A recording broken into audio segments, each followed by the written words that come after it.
국가본법이 빼앗아간 독립운동가의 꿈 하면서 홍범도 장군 동상을 포스터에 담았던 이유는 지난 여름 8월 말에 홍범도 장군과 관련돼서 국방부가 육사에 있는 홍범도 장군 형상을 철거하겠다라고 이제 발표를 합니다. 근데 이에 대한 국민적 반응은 어땠나요?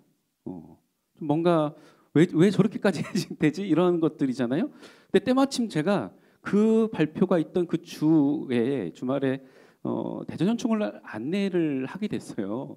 근데 이제 서울에서 오신 팀분들을 쭉 안내하다가 저는 매번 대전현충을 안내할 때 홍범도 장군 묘를 찾곤 하거든요. 2년 전에 대전현충원에 홍범도 장군이 이장하면서 안장되면서 저는 홍범도 장군을 대전현충원의 홍보대사다라고 생각하면서 항상 홍범도 장군의 묘에 가서 여러 가지 해설을 합니다. 근데 그날 갔더니요, 그 전에 제가 보지 못했던 그 장면이 딱 보이는 거예요.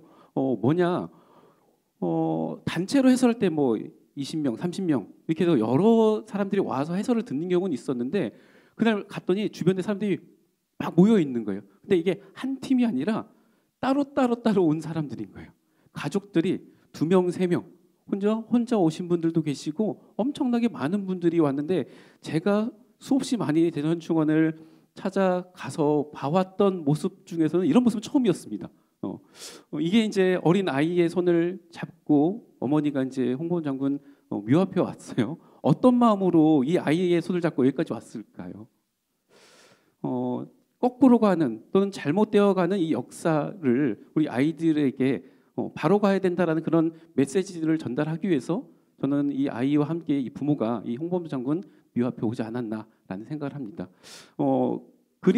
사진을 보시다시면 그 앞에 정말 많은 것들이 놓여 있죠. 자세히 보면요, 예, 빅파이도 있고요. 아이들도 많이 왔다라는 거죠. 그다음에 뭐 전국 각지에서 온 술들도 있고 꽃들도 있고 이게 지금 우리 국민들의 마음을 좀 대변해 주는 게 아닌가라는 생각을 해봤습니다. 사실 우리가 한 가지 놓쳐버린 것들은 있지 않은가? 저는 이 문제를 우리가 함께 생각하지 못한다라면 진정한 역사 발전을 가져올 수 없다라는 생각합니다. 2년 전 8월 달 홍범도 장군이 묻혀있던 카자흐스탄 그 먼 타국에서 대한민국 공군기를 동원해서 호위를 하면서 홍범도 장군의 유해가 대한민국으로 왔던 것이죠. 홍범도 장군은 그 묘비에도 보면 아시겠지만 1943년 10월 그러니까 해방을 이제 몇 년 앞두고 나서 그 먼 카자흐스탄에서 이제 목숨을 이제 잃게 됐죠. 너무 나이가 들었기 때문이죠. 그러면서 이와 같은 유언을 남겼습니다. 내가 죽거든 고국으로 보내달라, 고국에 묻어달라, 고향에 묻어달라 이런 말씀을 하셨다고 합니다. 근데 홍범도 장군의 고향이 어딘가요? 예. 묘비 뒷면에는 출생 연월일, 그다음에 사망 연월일, 그다음에 출생지와 사망 장소가 기재되어 있는데요. 홍범도 장군은 평양 출생이에요. 그러면 고향으로 보내달라는 홍범도 장군의 유언에 따른다면 어디로 보내야 되는 거예요? 평양이요. 그런데 먼 타향인 대전으로 모셔온 거예요. 근데 홍범도 장군이 말씀했던 그 고향이라는 것이 자기가 태어난 것을 의미하는 것은 아니다라는 생각합니다. 결국 뭐냐? 해방된 조국으로 보내달라는 거겠죠. 그런데 홍범도 장군은 자신이 사망한 지 2년 후에 해방된 조국이 이렇게 분단됐을 거라고 상상조차 하지 못했던 거예요. 그런데 그 상상조차 못했던 현실이 45년 해방과 동시에 분단이 되어버렸고 그 분단이 지금까지 지속되고 있다는 거예요.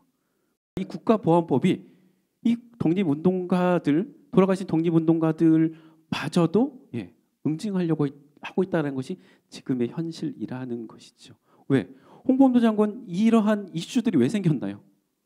멀쩡하게 잘 지내던 홍범도 장군이 왜 이렇게 국민적 관심을 얻게 되었죠? 육사에서 형상을 철거하려는 거잖아요. 근데 철거의 명분이 뭐냐면 홍범도 장군이 공산주의 경력이 있다는 거예요. 그래서 이것에 대해서 반론을 펴는 분들이 뭐라고 하냐? 홍범도 장군이 소련에 입국할 때, 그 이제 출입국 카드를 딱 내밀면서 홍범도 장군은 직업이 의병이고 목적이 고려 독립이다. 이분이 소련 공산당에 입당한 거는 독립을 위한 하나의 수단이지 이 사람은 공산주의자가 아니다 이렇게 얘기를 하는 거죠. 그런데 홍범도 장군이 공산주의자가 아니었을까요? 저는 직접 만나서 얘기를 나눠보지는 않았지만 공산주의자가 아니다라고 단정하기는 어렵지 않았을까. 왜냐하면 소련 공산당에 입당한 것도 사실이고 사실 홍범도 장군이 당대의 김좌진 장군에 비해서 우리 역사 속에 덜 알려졌던 거는 소련 공산당 입당 사실이 있었기 때문이거든요. 저는 사실 2021년도 홍범도 장군이 고국으로 이렇게 송환될 때 조금 걱정이 됐었어요. 분명히 지금까지 홍범도 장군에 대해서 우리 역사가 조금은 덜 관심 갖고 무관심했던 이유가 이분의 이러한 과거 경력들을 어떻게든 꼬투리 잡아서 뭔가를 공격을 할 텐데 그런 장치들이 다 마련됐나? 우리 사회가 이미 그만큼 성숙했을까? 저는 조금 두려움이 있었거든요. 근데 결과적으로 보면은 지금 이러한 사단이 나버린 거잖아요. 일제강점기 독립운동에 나왔던 독립운동가들은요, 공산주의자도 있고 사회주의자도 있고 민족주의자도 있고 그다음에 심상 김척수 선생님은 유림이에요. 유림 출신의 그다음에 의병을 활동했던 분들도 있고 아나키스트도 있고 다양한 활동을 통해서 독립을 하려고 했던 거지. 그러면 그 당시에 사회주의자면 문제가 되나요? 공산주의자면 문제가 되나요? 독립운동은 그 당시의 상황을 본다면 어떠한 사회를 지향했느냐는 그거는 그 당시에는 크게 문제가 되지 않는 거예요. 우리가 한 번도 가보지 못했던 새로운 길에 대해서 각자 이 방향으로 가보자라고 서로 이야기하고 해방된 조국에서 합의해서 가는 거죠.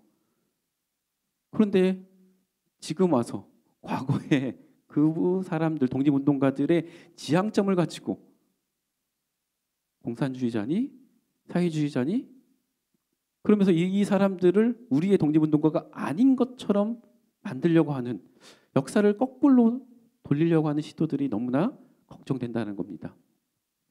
이 홍범도 장군의 비의 안면입니다. 다 이게 국가에서 관리하는 시설이다 보니까 다 매뉴얼이 있습니다. 안면에 내가 쓰고 싶다고 해서 모든 글씨를 쓸 수 있는 게 아닙니다. 기본은 이름, 누구누구의 묘라고 쓰고 그 위에는 그 사람의 어떤 신분을 씁니다. 홍범도 장군은 그 위에 애국지사라고 쓰여져 있죠. 애국지사라는 표현은 아무나 쓸 수 있는 것이 아니라 독립운동에 나섰던 사람, 그래서 국가로부터 서원을 받은 사람만이 애국지사라는 표현을 쓸 수 있습니다. 애국지사와 비슷하지만 약간 차이가 있는 것이 순국선열입니다. 순국선열과 애국지사는 똑같아요. 일제강점기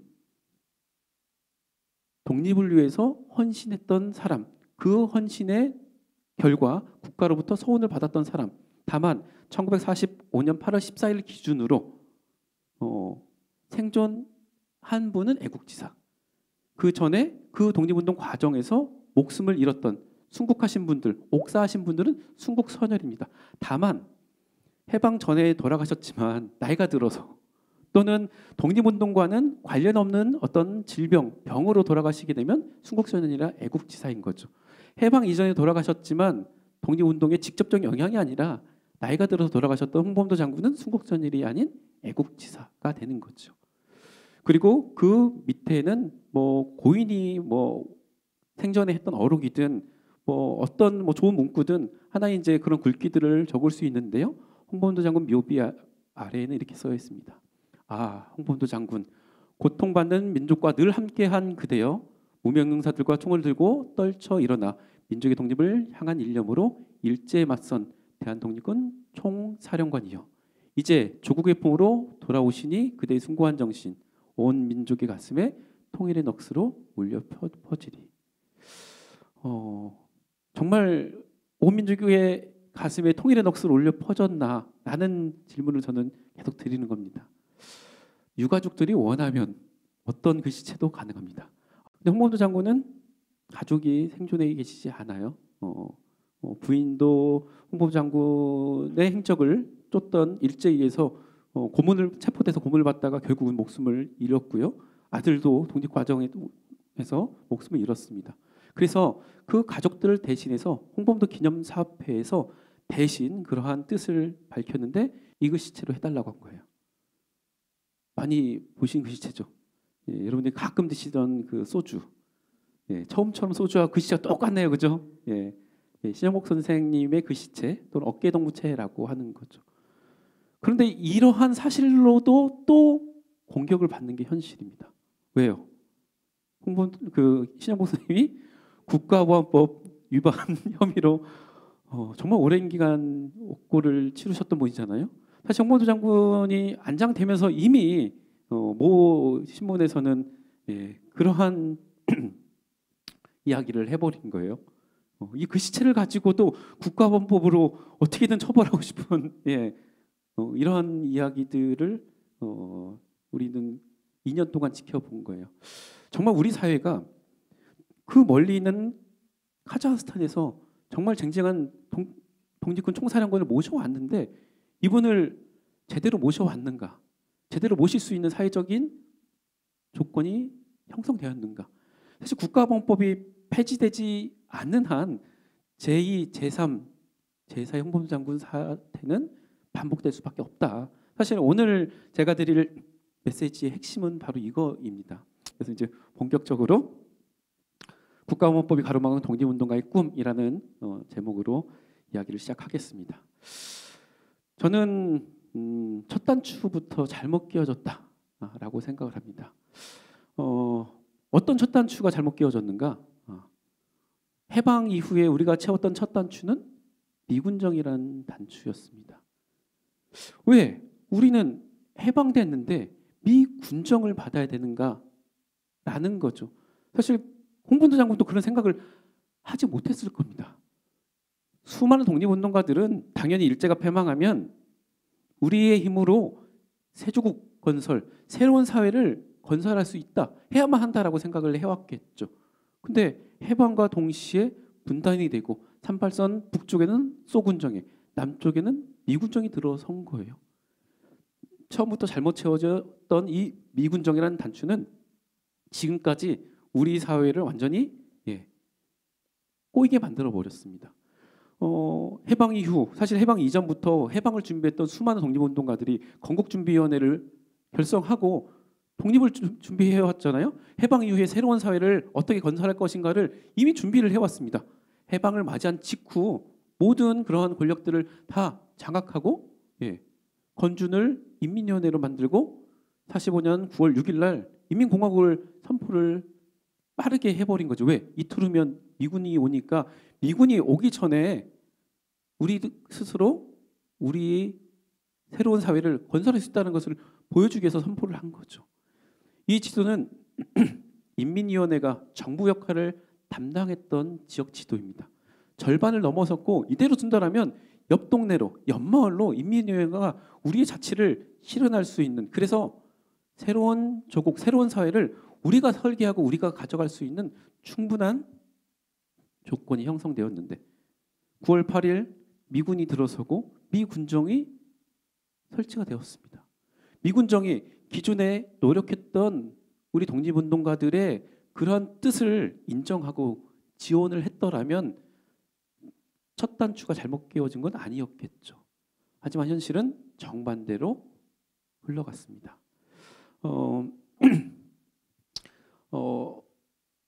아놀드 군정장관이 한반도에 진주한 지 딱 한 달여 지난 후에 하나의 담화를 발표합니다. 담화의 내용은 그렇습니다. 남쪽, 38선 남쪽에 존재하는 유일한 정부는 미군정밖에 없다. 조선에 존재하는 합법 정부는 미군정밖에 없다. 그 이야기는 뭐냐면 기존에 자치를 해왔던 인민위원회 활동을 다 부정해버리는 거예요. 얼마나 당혹스러운 그런 상황이 펼쳐지게 됩니까? 그래서 미군정만이 유일한 합법 정부이고 미군정이 이젠 통치하겠다라고 아예 선포를 하면서 인민공화국을 부정하고 인민위원회를 부정해버리는 겁니다. 미군정에 맞게 전국 38선 남쪽 8도에 미군들을 배치해요. 미군들이 배치되어 있는 사단 지도입니다. 미군정이다 하더라도 소위 내치는 군대를 다 동원할 수 없으니까 그 역할을 하는 것은 경찰이겠죠. 미군정은 전국 각지에 크게는 3개의 관구로 이제 3개의 지역으로 나눠서 경찰청을 만듭니다. 근데 경찰이라는 것이 미군들이 다 미군 경찰들이 와서 주둔하는 것이 아니라 기존에 있던 경찰 병력들을 활용하는 거예요. 일제강점기에 경찰했던 사람들 누구였겠습니까? 일본인, 그리고 일본인들을 돕고 지원하던 친일 경찰들이잖아요. 근데 일본인들은 패망과 더불어서 일본으로 떠나게 되니 이 경찰 치안 능력이 부족해지는 거죠. 미군정은 부족한 경찰력을 확보해야만 하는 그런 과제가 남겨져 있습니다. 46년에 2만 3천 규모에서 1년 사이에 한 5천 명이 늘어나요. 이 5천 명 빠져나간 일본인들을 대신하는 그런 병력이겠죠. 그럼 어디에서 확충했을까요? 아무나 들어와라 이게 아니라 미군정은 두 가지 원칙을 세웁니다. 첫 번째, 미군정 하에서 경찰을 일을 봐야 되잖아요. 미군 말을 잘 들어야 돼. 근데 못 알아들으면 안 되니까 영어를 조금 할 수 있는 사람. 두 번째 원칙, 원래는 2차 세계대전에 같은 편이었는데 2차 세계대전이 끝나면서 이제는 세계 패권을 가지고 싸워야 될 소련에 대항할 수 있는, 그러니까 반공주의자, 이 두 가지 원칙을 가지고 경찰 충원을 하게 됩니다. 어떤 사람들이 대거 경찰에 오게 될까요? 영어를 좀 구사하면서 친미적 성향, 그다음에 공산주의를 싫어하는 반공주의자. 네, 맞습니다. 네. 38선 북쪽에서는 그 소군정에서 이제 진행되는 여러 가지 토지 개혁이라든지 재산 몰수에 쫓겨난 사람들이 결국은 남쪽으로 많이 오게 되는 거죠. 월남한 사람들. 그 사람들이 반공주의자가 돼서 결국은 미군정의 경찰관 충원에 이 사람들이 들어가게 되는 거예요. 그리고 기존에 있었던 친일 경찰들은 승진을 합니다. 왜? 일본인들이 대부분 고위급들을 차지하고 있잖아요. 근데 이 사람들이 일본으로 가니까 고위직이 자리가 비어버리는 거예요. 새로운 신입들을 고위직으로 앉힐 수 없으니 기존에 오랫동안 활동했던 그 친일 경찰들이 승진하고 그 빈자리를 월남한 반공주의자들이 차지하니까 미군정 입장에서는 치안을 확보할 수 있는 경찰 병력이 어느 정도 만들어지게 되는 거죠. 저는 참 이 해방 이후에 이러한 모습들이 너무나 안타깝고 슬퍼요. 그리고 그 친일파들의 정말 현란한 변신. 친일파들은 원래 반미주의자들입니다. 왜냐? 일본과 미국이 싸웠잖아요, 그죠? 일본과 미국이 싸웠어요, 그죠? 태평양 전쟁. 그러면 친일파들은 미국하고 싸웠던 일본에 충성을 해야 되니까 반미주의자들이에요. 그런데 일본이 패망하자마자 하루아침에 반미에서 친미로 옷을 갈아입는 그런 뛰어난 변신술을 우리 조선 민중들은 지켜봐야만 했던 거예요. 얼마나 황당하겠습니까? 결국 미군정은 친일파들을 재등용하면서 그리고 그들에게 어떠한 처벌하지 않으면서 결국은 첫 단추를 잘못 끼워버린 거예요. 그러다 보니까 경찰들이 주요 경찰들의 상당수가 결국 재등용돼서 일제강점기에 일본에 협력했던, 부역했던 이 친일 경찰들이 그 자리를 그대로 고수합니다. 고통받았던 우리 조선 민중들은 너무나 이해할 수가 없는 거예요. 해방되면 그동안 우리 민중들을 그렇게 고통스럽게 했던 이 친일 순사들을 처벌할 수 있을 거라고 생각했는데 처벌은 고사하고 그들이 오히려 승승장구 승진까지 하는 거예요. 첫 단추가 잘못 끼워진 거죠. 미군정이 끝났습니다. 사실 1948년 5월 10일 남쪽만의 단독 선거는 분단으로 가는 길이었기 때문에 많은 민족 지도자들은 그 선거를 거부하고 동참하지 않았죠. 민족 지도자뿐만 아니라 대다수의 민중들은 그걸 거부를 했습니다. 그래서 5월 10일 선거에 우리는 참여하지 못하겠다. 그래서 백범 김구 선생, 우사 김규식 선생 등 수많은 민족 지도자들은 국회 선거에 출마를 안 해요.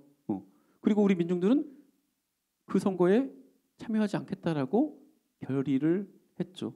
그런데 200개 선거구에서 안타깝게 2개의 선거구만 무효가 됩니다.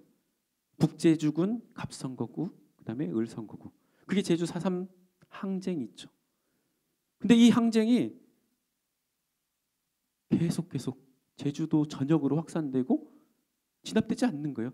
미군정에서 시작했던 이 항쟁이 대한민국 정부가 수립됐음에도 불구하고 끝나지 않으니 이승만 정권에서는 이것을 진압하기 위해서 경찰 병력을 넘어서 제주도에 있던 군대를 동원해도 안 되니 결국 육지에 있던 군대를 동원하겠다는 그러한 결정을 하게 된 거죠. 그게 바로 48년 10월 19일 14년대 군인들의 봉기로 시작했던 여순항쟁입니다.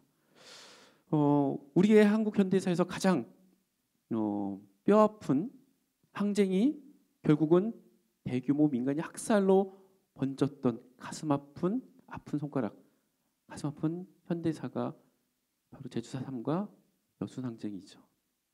그런데 이 가슴 아픈 이 일에 국정을 책임지고 있던 대통령을 비롯한 그 당시 정권은 가슴을 아파하기는커녕 그 기회를 자신의 정적을 제거하는 기회로 삼고 오히려 더 많은 정적들을 제거하는데 노력을 해왔다라는 거죠. 이 사건을 빌미로 그간 하지 못했던 이 국가보안법을 제정을 합니다. 사실 국가보안법을 만들려고 국회 내에서 몇 차례 이렇게 논의를 시도를 했지만 그거 너무 위험해. 헌법에 보장되어 있는 그런 인간의 자유, 양심의 자유 이런 것들을 침해할 위험 소지가 있어. 그래서 계속 국회 내에서 논의가 제대로 되지 않았는데 결국 특히 이 여순항쟁을 핑계 삼아서 국가보안법을 그냥 제정을 해버렸던 것이죠. 이게 이제 국가보안법이 48년도에 제정됐던 일지들입니다. 처음에 재헌의회 의원이었던 김민식 의원이 원래는 처음에는 내란행위 특별처벌법을 만들어 달라고 요청을 했는데 언제까지 해달라고 요청을 안 한 거예요. 그러니까 계속 이제 미뤄지고 있는데 그 과정에서 여순항쟁이 벌어진 겁니다.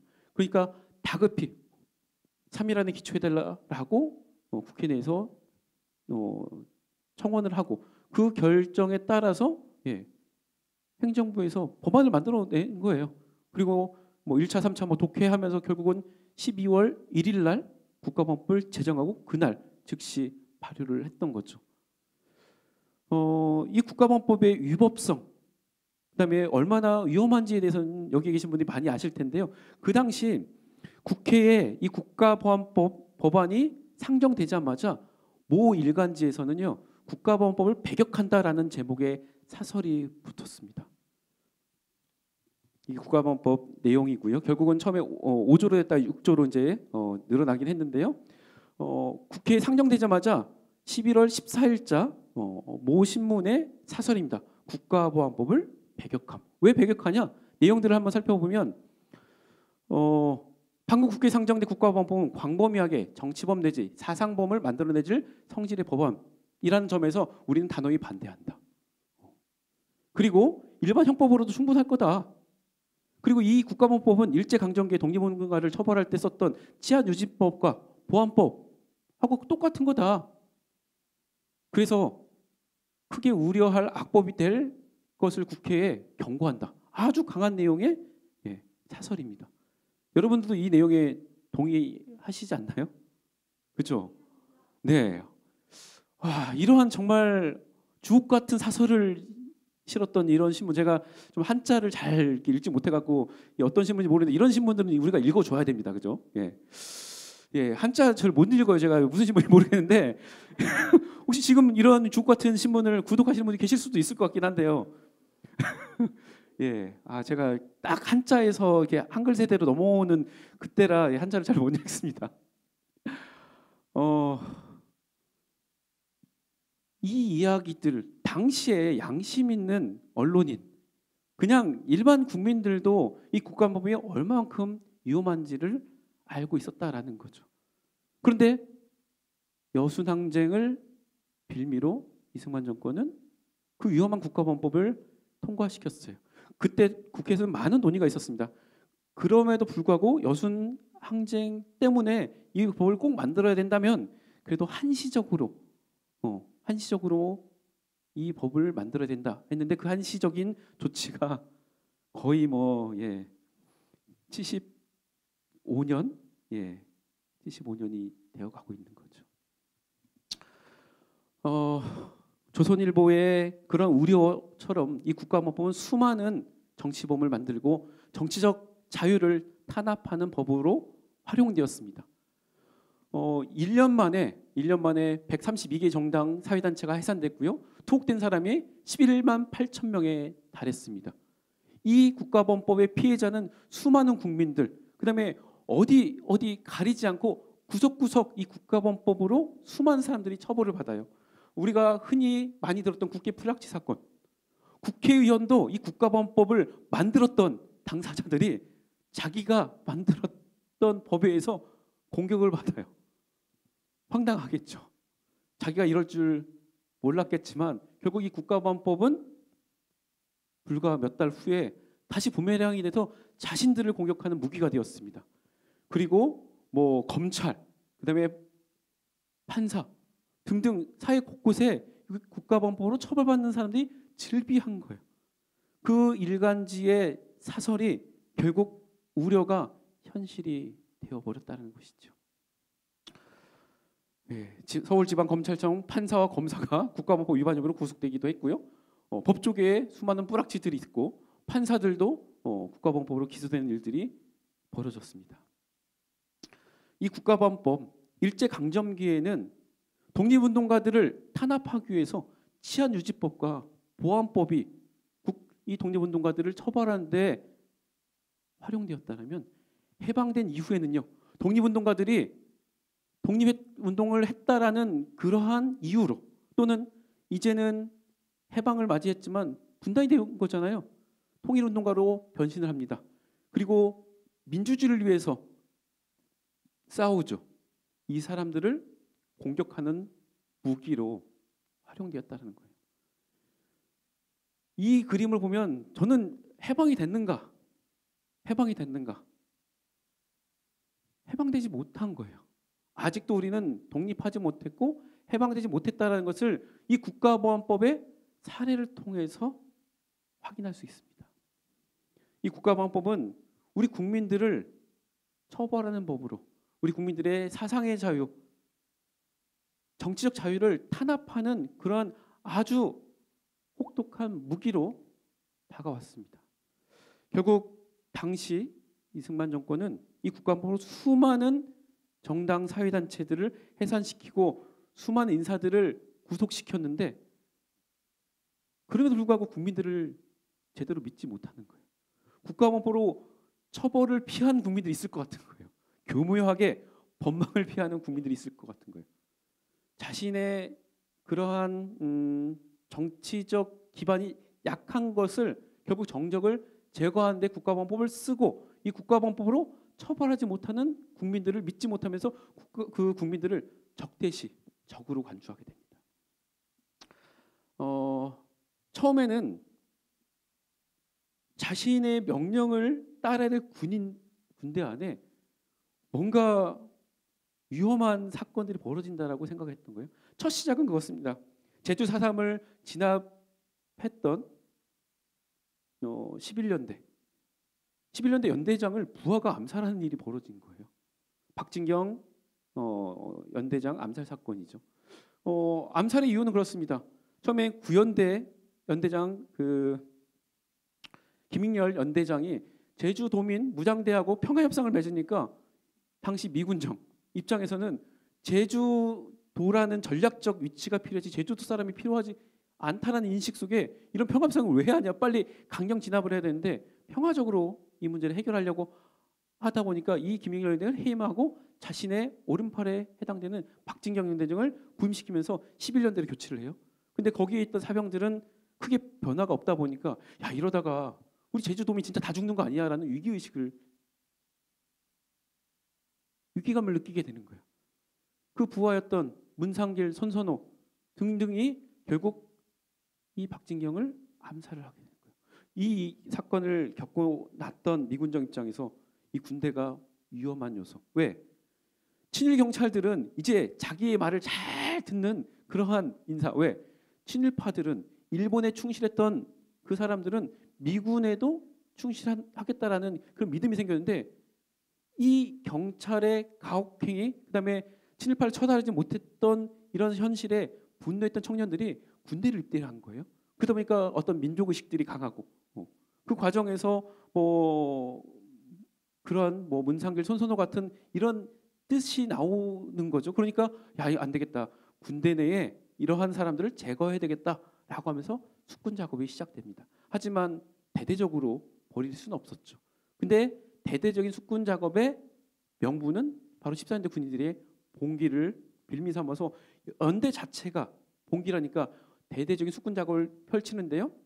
한 1년여 동안 우리 군 병력의 5%, 5천 명에 달하는 군인들을 숙군 작업으로 제거를 해버렸어요. 목숨을 빼앗은 경우도 있고 군대에서 제대시켜가지고 아예 군인의 길을 빼앗아 버린 거죠. 그래도 군대는 조직화된 조직이기 때문에 감시가 상대적으로 용이하죠. 내무반에서 좀 뭔가 수상한 사람들 다 신고해. 이런 식으로 전 군인에 대해서 숙군 작업을 펼친 결과 1년 만에 당시 군병력 5%를 군에서 다 빼버린 거예요. 완전 소위 멸군 상태를 만들어 버렸다고 생각한 거죠. 근데 이승만 정권에서 생각해 보니까 군대 밖에 있는 국민들은 이렇게 할 수 없는 거예요. 지하에서 또는 합법적으로 활동하는데 자신의 그런 우명한 생각을 숨긴 채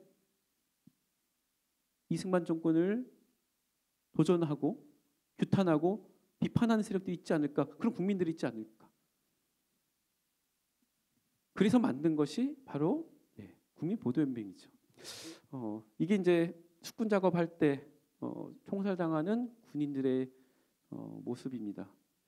49년 7월까지 집중적으로 했지만 한국전쟁 직전까지도 이 숙군 작업은 진행됐고요. 이 사진은 50년 4월 14일 지금의 의정부 지역에서 벌였던 숙군 작업의 장면인데 미군에 의해서 영상까지 기록화된 숙군 작업입니다. 군대 밖에 있는 국민들을 믿지 못했던 정권은 이 국민들을 관리하고 감시하게 만들었던 것이 바로 국민보도연맹이죠. 일제강점기에도 똑같은 형식의 조직이 있었습니다. 사상보국연맹, 대화수, 독립운동가들을 전향시켜가지고 관리하는 조직. 국민보도연맹은 과거 인민위원회 또는 남로당 활동, 전평활동했던 사람들을 전향시켜갖고 관리를 해요. 여기 가입하면 과거 당신이 우리 정권에 반대했던 거 그런 거 묻지 않겠다. 근데 대부분 보니까 이분들의 과거 전력이 독립운동했던 분들이 상당수 많았던 거예요. 근데 그 사람들만 가입시키냐? 아니야. 국민을 믿지 못하니까요. 그 사람 주변에 있는 사람들도 의심되는 거예요. 그러니까 포괄적으로 가입을 시킵니다. 그래도 안 되니까 공무원들에게 할당을 줘요. 이 동네에서 몇 명 다 가입시켜. 근데 공무원 입장에 미치겠는 거예요. 자기가 하는 과거 그런 전력 있는 사람 다 가입시켰고 그 사람 주변 사람들까지 다 가입시켰는데 더 가입시키라는 거예요. 그러니까 이제는 회유를 합니다. 도장 찍으면 쌀 준대. 그때 배급이 제대로 안 되니까 배고픈 사람들을 위해서 쌀 준대. 농사 지는데 비료가 필요하잖아. 비료 준대. 도장 찍어. 아이고 좀 친구한테 좀 도와줘. 이거 좋은 거야. 대한민국 절대 지지한다라는 그런 좋은 조직이니까 여기에 함께 해줘. 이렇게 하는 거죠. 그러다 보니까 정치적으로 한독당 출신도 어떨 때는 가입하고 한민당도 가입하고 어떤 경우는 학생들 이런 사람도 가입하다 보니까 전국적으로 30만 명 정도가 가입을 했던 거예요. 그래서 이 사람들을 관리를 해왔던 것이 국민보도연맹입니다. 아주 혼란스러웠던 미군정 그리고 그 이후에 49년, 50년을 거치면서 감옥이 꽉 차버렸어요. 일제에서 해방되면서 감옥문이 열려서 모든 사람들이 감옥 밖으로 나왔는데 이 감옥이 다시 사람들이 들어가게 됩니다. 처음에는 배고파서 미군정이 들어서는데 식량 배급을 제대로 못 해주는 거예요. 그 배고프니까 식량을 훔치죠. 배고프면 또 사람들이 기분이 욱해가지고 친구랑 막 싸우잖아요, 그죠? 그런 일들도 감옥문이 점점점 사람이 들어차는 거예요. 불과 1년 만에 일제강점기 최고치를 돌파했습니다. 대전 형무소의 사례만 가지고 말씀을 드리면 해방 이후 1년 만에 1,500명 이상 정원을 초과하게 됐어요. 그러면서 또 한 번의 급격한 증가를 이루는 시점이 있죠. 어느 시점인가요?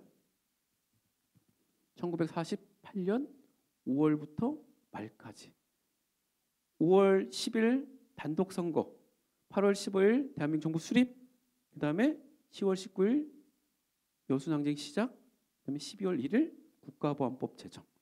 이 과정들을 거치면서 결국 국가보안법에 의해서 처벌받는 국민들이 많아졌다는 거예요. 아까 그 수많은 사례들, 그 사람들이 갔던 곳은 바로 감옥이었다는 것이죠. 이승만 정권은 국가보안법을 통해서 자신의 정적들을 제거했습니다. 숙군 작업을 통해서 군대 내의 정적들을 제거했습니다. 국가보안법으로 국민들을 처벌하고 이 사람들을 전역시키거나 내쫓아 버렸어요. 그런데 한국 전쟁을 통해서 더 심각한 제거 작전에 들어갔다는 것이죠.